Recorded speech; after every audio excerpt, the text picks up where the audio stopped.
believe it or not, it's actually a new month, but it's early in a new month, and we're going to try one more time to have more than one Ask Mom and Dad in a month, which is better. Our original goal was once a week, and because of... That was your goal. I said once every 2 weeks would probably be a good settling point, so maybe that's where we'll get. It's me we're dealing with. So we're lucky if anything happens consistently on schedule and regularly. I mean, I have the body to prove that I'm a man of consistency and schedule and regularness. So anyway, I'm glad to sit here with you. I have something on my mind, and I just thought we could talk about it this morning. Okay. And spend a few minutes before you go off and first off celebrate birthday with my now 23-year-old last married daughter. Mm-hmm. We married off all of our daughters. Is that some kind of life achievement that we're supposed to celebrate, that they're all married off? Well, or they're you don't all have off. To provide for them anymore, except you still have to, so it doesn't matter. Nothing Changed. Why does it feel like we provide more for them now? Yeah. It's not that bad. I mean, it's not. No, that used to be the goal, though. Yeah. Back in like the 1800s. That's what you see on movies or whatever. They had to marry their daughters off because they couldn't afford to keep them. They'd have to find a man who has a dowry large enough to pay for you and care for you forever and ever. And maybe give something back. Maybe we to the missed family. out on something. We should have probably worked a little harder to tell the girls, just find a man that has enough. No, we don't think that way. The girls probably had more than they did. That's kind of how it worked out with us, didn't it? Yeah. Jobs wise, I think, and stuff. I don't know. The fact that maybe not 1 years later, you can still remember that you had exactly a certain amount in the bank, and I had exactly not a certain amount in the bank. So thank you for paying a dowry for me. Yeah. I want to appreciate that publicly now for the 4 people that listen to us, counting us. And anyway, that's kind of comes along with a little bit of an idea, because I mean, what is a successful marriage? I've been dealing with this morning, the question of success. It's the end of the year. And so, or it's not quite, but we're moving into the end of the year. I know everybody generally at this time of year thinks about, ooh, Christmas, I'm going to be broke before 30 days are up, which is true. But it's a time where for those of us. Apparently the men think that way. I don't think that's actually how the women approach Christmas, but okay. I still remember the first house we bought and walking into it, and I was trying to be excited. I was excited. I was really excited about the house, but I remember exactly what you just said, the way men think about things. Is you're like going, oh, and it's got this, and it's got this. I'm so excited about it. And I'm having two thoughts of going, well, you don't want the realtor to know this. I'm young and stupid. Please forgive me. I can remember what I'm thinking. That doesn't mean I still think that way. So let's just caveat that right now. But I can remember thinking, if you tell the realtor that there's no way I'm going to negotiate a good deal here if you're that excited about it. Well, we don't like that, so give us a break. Okay. And the second thing that was going through my mind was, well, there's no molding along the wall here. That's going to have to be fixed. And there's that. It's just the way we approached it was so different. You were like seeing all the charm and the possibility. But that's how women see husbands, too. They're like going, look at this man. And the man's in the house is going, he's got a lot of problems. And the girl's going, but Dad, he's got this and he's got this and he's so cute. And I can fix that and I can tweak that. And the man's going, I can tweak a few things. Anyway, that's the stereotype. But it's so real. It's just the way we see things. And it's kind of funny when you stop to think about it. But the question is, the way we see things in life is often different. And I was reading a little bit this morning and journaling, and I was thinking about that. And as I was doing it, I had the question of what does success look like? What does it mean to be successful at the things in life that you know what I'm saying? What does it mean? What's important, and or not what's important, but what are the measurements of success? Yeah, that's the problem. Right there. What is important? Yeah, because the measurement depends on what, like we've always talked about, what you value. So the measurement has to be about what's important, but it's subjective to each one of us. A little bit different things are important, right? So yeah, sure. If we're thinking about this or that job, even a person might say, it's important to whatever profit this much versus what their losses are. Or somebody else might say, well, it's important to get a quality product out there that people talk about and you have a good reputation, Or so we're talking about just like general business things. Well, then same is true with families. How do you measure success of a family? Well, what do you think is important? What do you call, what are your values that you find the things that in your mind are the things you're going for, the things you will ultimately decide, well, I think we had a successful family because of 1, 2, and 3, right? Yeah, that's what I'm getting at, is the measure. What are the things that are important? Mm-hmm. What started the question mark for me this morning was I woke up with the let's just jump into spiritual. I woke up and was in the shower, and I don't know what the right word is. Ever present, foreboding. It's not foreboding. It's not the right word. Ominous? No. Ominous is kind of how it feels sometimes. Words of Jesus in Matthew 16. Okay. In a good way? No. It's in a good way. Well, that's what I was like yesterday. I was just dealing with some stuff, and I said, it was a really terrible day, and a good day, and an awful day, but I feel good because there was a lot of things that were going on. I was ultimately kind of emotional and confused about it, trying to explain to men later that evening in a group that men do cry. It doesn't make you gay or weird. But not because anyway, weirdness. But the idea of Jesus saying, if a man comes into if a man decides to save his life, he'll lose it, and what is the value of life? And the thought that I was having in that was, how hard is it for us to forget ourselves? And so that's, I was taking or lose ourselves. And, I had the thought was, we lose a lot of things. We lose our keys. We lose our phone. We don't lose phone numbers anymore unless we lose our phones. Then we lose our phone numbers. We lose a lot of things, but we can't lose ourselves no matter how hard we try. It seems like we always wind up at the end of the day with ourself being on center stage, holding the microphone and demanding attention. And Jesus is saying, unless you deny yourself, that's the word, not forget, but deny yourself, and follow me, take up your cross and follow me. Then you'll lose everything. It's not, you're in trying to protect what you think is important. Then you, in next cases, protect ourselves, you might actually lose what's actually important, which is your life. I think what's funny about that passage could be taken so many different ways too, just like a lot of things, I guess, with Jesus' words. Chair. We could interpret it as, I've always thought of it as, deny yourself, deny the things that bring you pleasure, or the things that, give you, like you're saying, satisfaction, or you find, but that's not always what that means. I think you're right.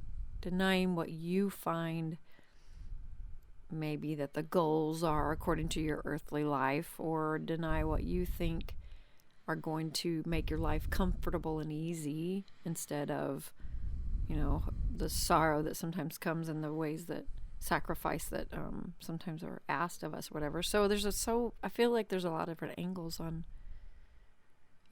what it means, to deny you or yourself and take up his cross, which take up your cross, take up his cross, because there's a couple different thoughts on that too, right? Take up your cross. Well, I'd like to know what the Hebrew cross is. I think the cross is the burden, Greek. That we bear.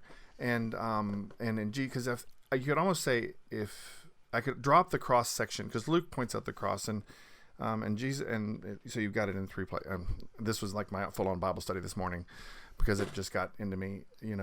I tend to be a person who, to use the terminology, reframes the argument in a positive way. In other words, I'll make success out of failure.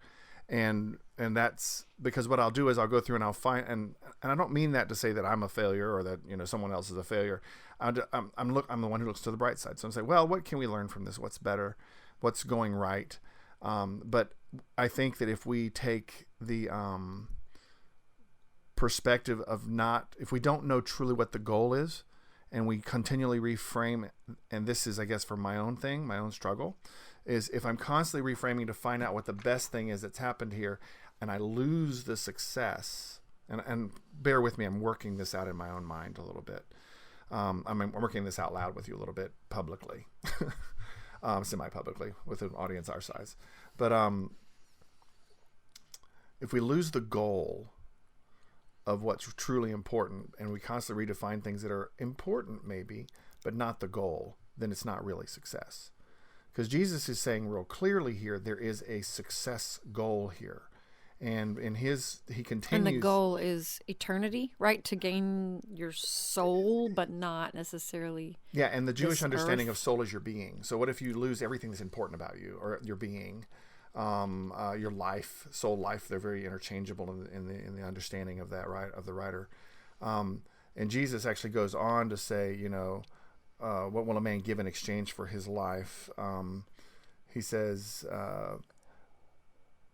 for the Son of Man is going to come with his angels in the glory of his Father, and then he will reward each according to what he has done.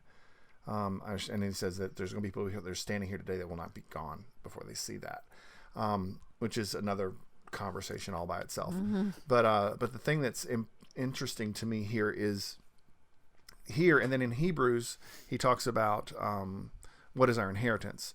And then I recently was looking at where was I reading? Somewhere Hebrews else. 11. We talked about Hebrews 11, but I was reading somewhere else too, and Jesus is referencing it right here. What are we inheriting is the glory of God. If we think about glory, what is it? If, each one of us have our own sense of, glory is your essence, your presence, the sense of the greatness of yourself. I don't know. It's weird. There's a lot to it. There's something greater than what we can imagine. Something greater than we can conceive or comprehend. And that's God's glory is what you're saying, right? Yeah. And so that's what he's saying.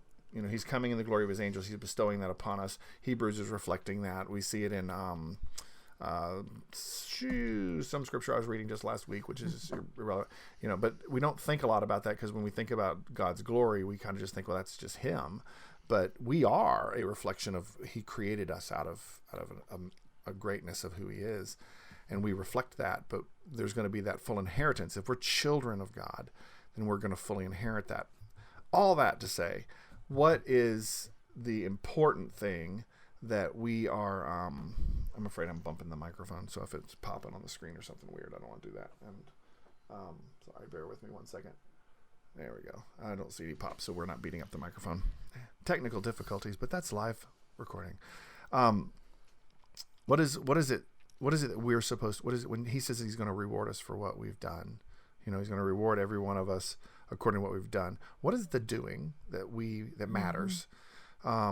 Success in our culture is, we provide for our family. We provide, these are not necessarily wrong things, be real clear, but we narrow it down to some things that are good and that are signs of things that are right, but not the thing. Mm-hmm. I was telling some of the guys last night, we were sitting here talking, that hey, one of the weirdest thing happens when you hit your 50s. Everything you see in your children's lives as they have their kids, you kind of have this evaluation of what they're doing and what you did. It kind of happens, and what's good and what's not, and you just start reliving this. It's your grandchildren are flashbacks. And am I wrong? Does that kind of feel that way with you sometimes when you look at? No, that's Rory definitely true, but it's more to me in that I'm, like you're saying, evaluating my actions, not necessarily the remembrance of their actions. Because, sometimes I, remember that, but not quite as clearly as what did I do in this instance. I was thinking about that with remembering that my mom had to point out at one point, I think it was Aaliyah, how she was kind of manipulating us. And I didn't notice that. And then, so one of the two, the other day, I think maybe even Hannah with Rory was starting to notice, and I thought the same thing. I wonder if I should play the mom here and show her, here's where you're kind of being manipulated a little bit, because you can't see it all the time unless you're outside of it, So, yes. So you're kind of remembering, you're also drawing back to mind what it was that you were told or helped with, or. Speaking of grandchildren. It's okay. We're just having so today's Micaiah's birthday, and they're going to go do some fun birthday stuff here in a little bit. And so just taking a second.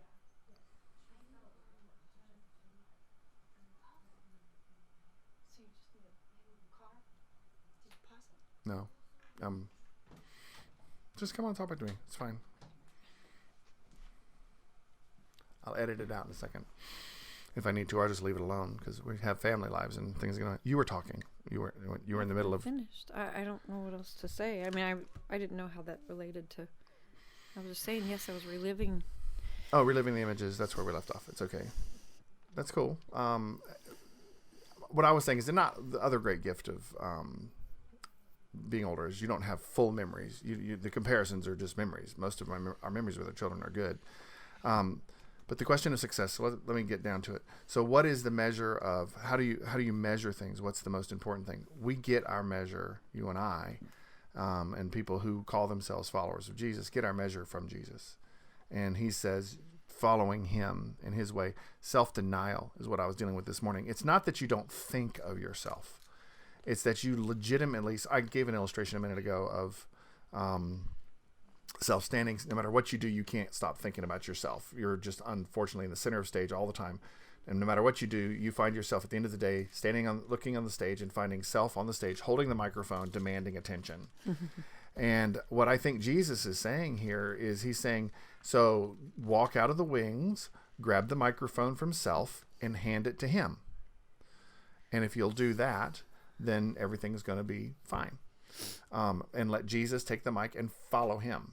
Whereas I think oftentimes, and in our culture particularly, we tend to go, no, let's just sit in the audience, applaud self, make self feel better about itself, and continue to do the things that it wants to do. We're done? No, I was, I think that the bottom line to what I'm trying to get at is, what does it mean to deny self, like you just said, right? Yeah, what's involved? And it's turning away from what? Like you said, our thoughts about what success is.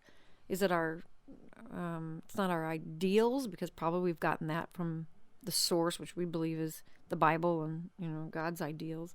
Is it from our pleasures, our thoughts about what makes us feel good, or the moments that we, it's all, those are kind of all a mush of, to me in my mind, of what actually it means to turn away from my self thoughts about all that versus God's. All the thing was coming through my mind when you were saying that was, but it's all about doing his good will according to, the scriptures. And most of that, according to Jesus' words, are to love him and seek him, be aware of his presence, right? And that's kind of denying ourselves, because like you said, if we can get off of that microphone or out from under that spotlight and we can put it on him, we can look in his face, or we can think about his values, his thoughts, then we're denying ourselves. We're turning away from kind of our own whatever happens to be giving us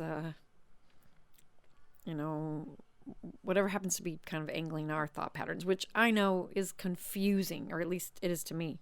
I go back to scriptures like, present your bodies a living sacrifice, holy and pleasing to God, which is a spiritual worship. Don't be conformed to this age, but be transformed by renewing your mind. So thinking differently, because we can't get out of those same earthly thought patterns, fleshly thought patterns, whatever. That's what I'm saying is the wrestling match that I have with my personality is I tend to frame and find the good no matter what.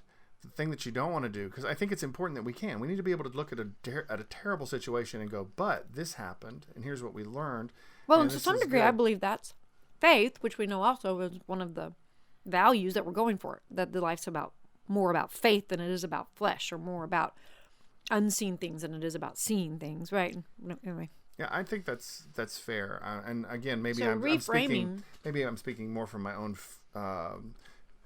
fears of where your strengths become your flaws. Oh, I see what you're saying. Because reframing things is a strength, but it can't. I know what you're saying. It can also, to me, be detrimental if you're not able to realistically evaluate your own self or realistically evaluate your actions. Here's an illustration. I don't know if this makes sense. This just popped into my head.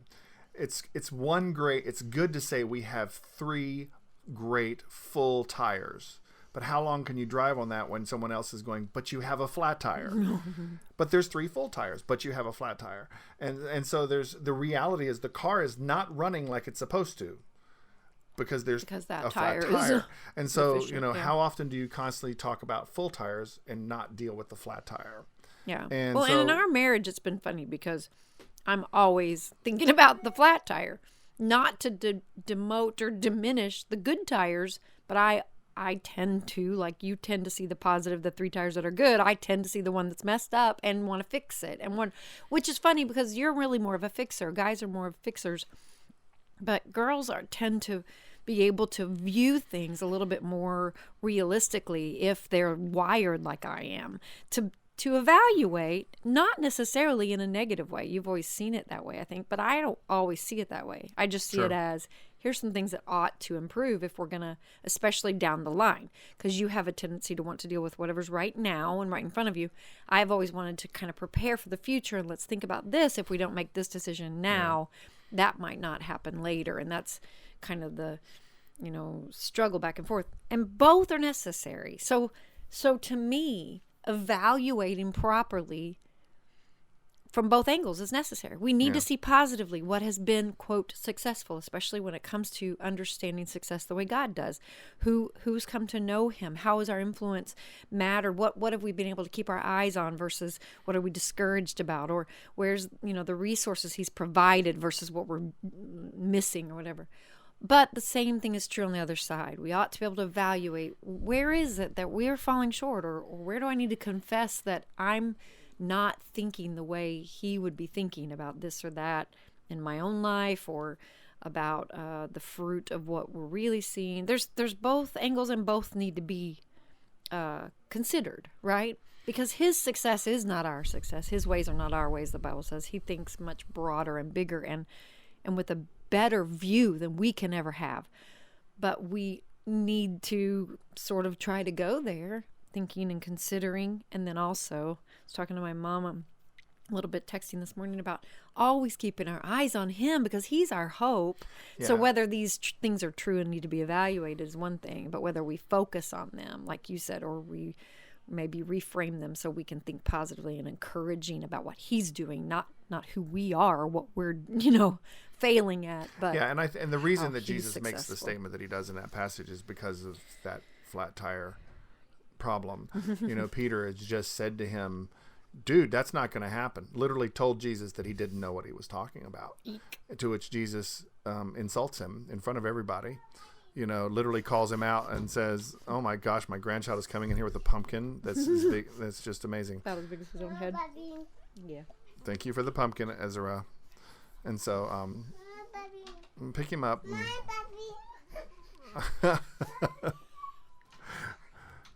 We're a family show, and so, but Jesus had just rebuked Peter, or to use the term, like I said, insulted him in front of everyone. Just basically said, you don't have a clue what you're talking about. You're actually preaching the gospel of the enemy.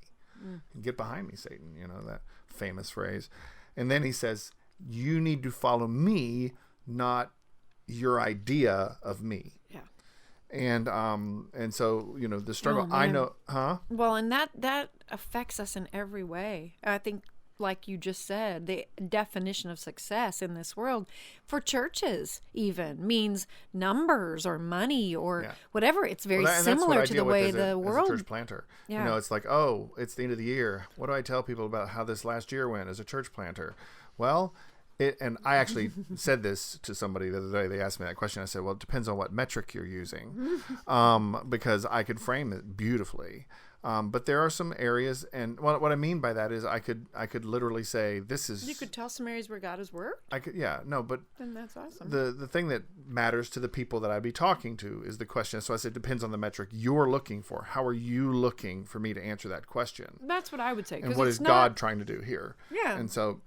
Because you're evaluating or seeing what God is doing is not deception. It's angled so that we can see what God is doing. We need to be able to see that, and it's spiritually. Sometimes it's completely unseen. Yeah. So if we don't look at it, it's not deception to see what God is doing, but yet may not be visible from an outsider's perspective, or from a numbers, or like we said, or a money, or a thing that people think of as tangible evidence. That's not always true. And in reality, like Jesus said, right, the opposite sometimes the way God is actually working.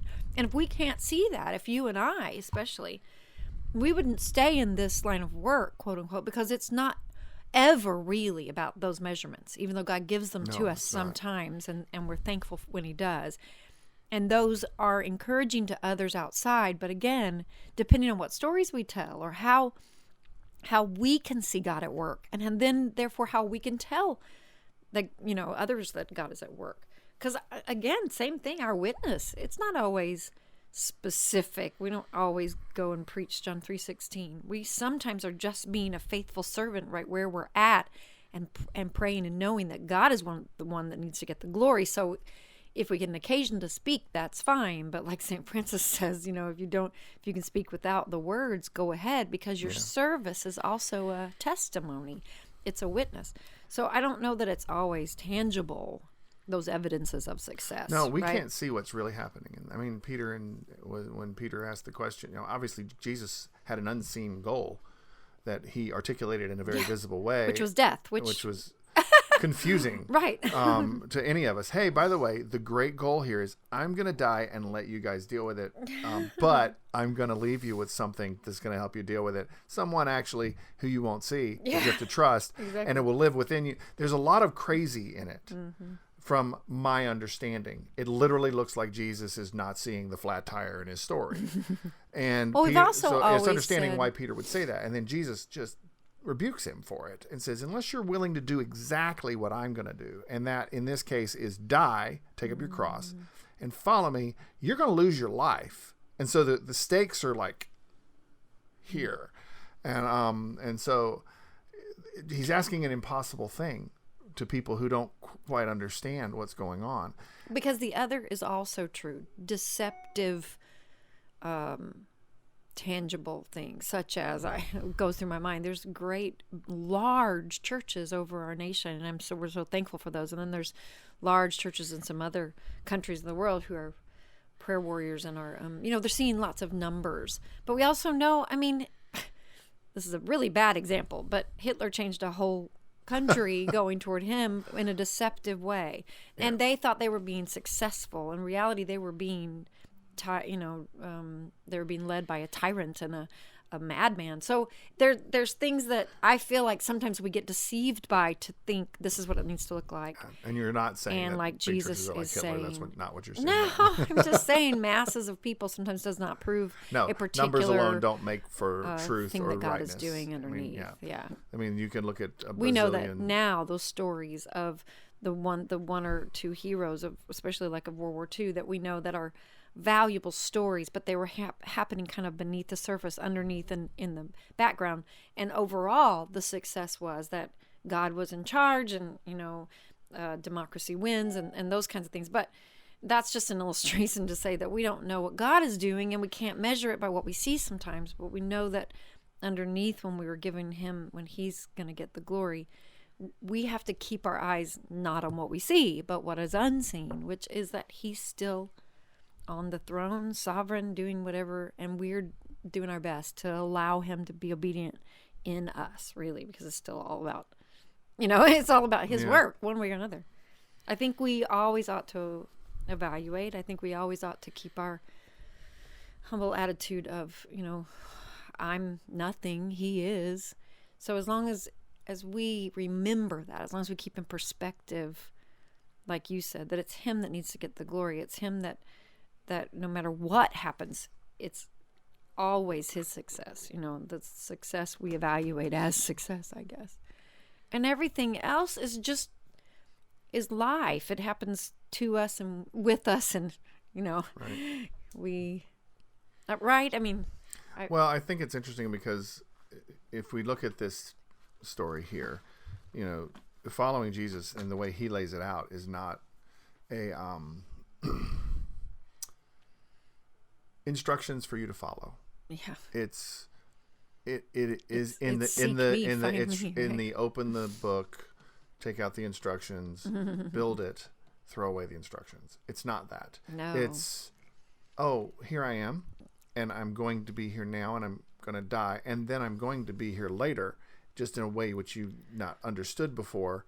You'll see. Well, follow me is an active. Yeah, I was going to say, we have to always remember it's a person we're following, and he's alive and active and always at work. So it's not as if there's a particular 1, 2, and 3 that we're trying to accomplish. And we're just trying to follow him. And you know, we do in business and in church life and all kinds of things. We have formulas that we follow, thinking that this is what success is going to look like, and this is how fast it's going to take, and et cetera, et cetera, et cetera. Can when in reality, deceptions of the enemy. you know, it may not be the right thing. And so, well, and discouragement itself can be wrapped up in that. How much are we looking and evaluating through human eyes, fleshly eyes? How much are we really just trying to allow him to work? And in any given situation, that's true. Now, we do have to evaluate, like we were saying, financially, things and stuff like that are real. There's something we have to deal with. But I think, again, those are places of faith. And I think sometimes those are places of being obedient and then letting God show us where he's going to provide or where he's going to do this or that, you know. So if he wants us to change the way we're doing things, we need to be obedient, or even locations or even whatever, those things. But always seeking him is going to be the hope. It's going to be the success. Well, you know, and the tough thing is, and we really don't have time to get into it now. So how do you avoid being discouraged when success doesn't look like you thought it did? Right. You know, I guess maybe you can take a quick stab at that because we got a second or two, but I guess that's what I'm saying. Like you said, you really do have to reframe it. You have to think on his thought patterns, and because his ways are not our ways, I don't know that that's even realistic. We have to know in our spirit, in our heart, or whatever, that we're seeking him. And that's, you were talking about Hebrews 11:6 yesterday. The one who pleases him, which is our ultimate goal.